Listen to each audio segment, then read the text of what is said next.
What's up, everyone? Nameco here. We got our week 4 FanDuel. And alright, not as good as week I wanted. I don't know why Lindsay's got to be punching people. But if this is your first time watching it, two things. Number one, get in the game. Click on the link below, get into our Beat the Experts game. I made the money last week, but I did not win. I'm going to try to win this week. Try to beat me. Try to beat the other experts. And either way, you're going to get some cash if you win. So what I do in these videos is I take guys that I think are a good value compared to where we rank them for the week. And therefore, you should stick a few of them in your lineup and then hopefully hit on some of those bigger guys because you'll have some money left over. All right, let's start off with the running back. I'm doubling down on Gio. I used him last week. Certainly worked out. He had 86 total yards, had a touchdown, had 5 catches. This week, Gio is $6,400 playing Atlanta.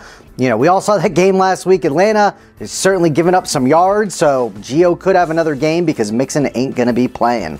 The other running back I want to talk about is Michelle. My boy Burkhead went down, and he's on the IR, but that just opens the door up for Michelle. And $5,900 for him against the Dolphins, I think is a nice, a nice play. This could be his breakout party. If it is, his price tag's going to skyrocket. When New England puts something together, there'd be. So if he's a big part of that, we'll see what he does. I do like him this week, though. When I move to receiver, there's one guy that is going to be in a lot of my lineups. And that's Kenny Galladay of the Detroit Lions. $5,800. They're playing Dallas. He has averaged 15.7 points in FanDuel so far this year. He is ranked under 28 people that have averaged less points than him at this point. We're in 3 games. It's kind of a trend. 28 people are costing more than him that is averaging way less points.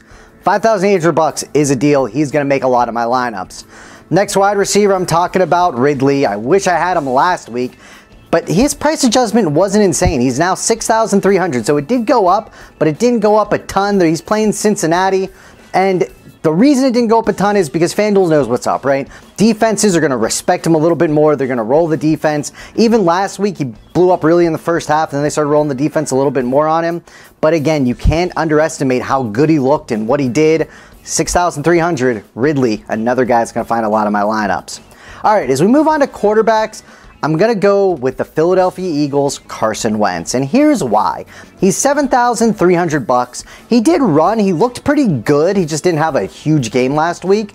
And, for that price playing against the Titans, that isn't a bad D by any means, but he is at a value right now. If he was fully healthy coming into the year and this was week 1, his price tag would be, over $8,000 at least.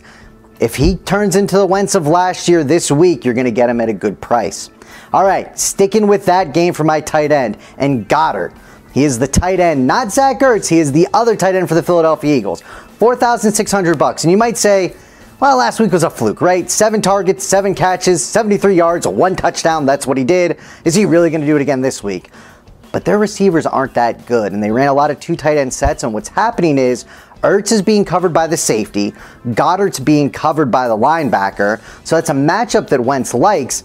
I think they're going to run a lot of these 2 tight end sets again. Now, granted, this is not a cash game type of thing. I like this in a tournament boom or bust type of deal, but it might not be a fluke. That's all that I'm saying from last week. Last but not least, going with the defense. And defense is a little bit tougher this week. I'm going with the Browns. I just kind of like their defense overall. They're at Oakland, though, so they are traveling. But for $3,500, I wouldn't be shocked to see them get a little bit of pressure with that line against the Oakland line on the quarterback. Maybe they get some sacks, maybe they get some turnovers. So again, this is our FanDuel value plays. Make sure that you click in the link. Make sure that you get in our game. I'm Tiny Rick. What's up? Have a good day, fellas and ladies.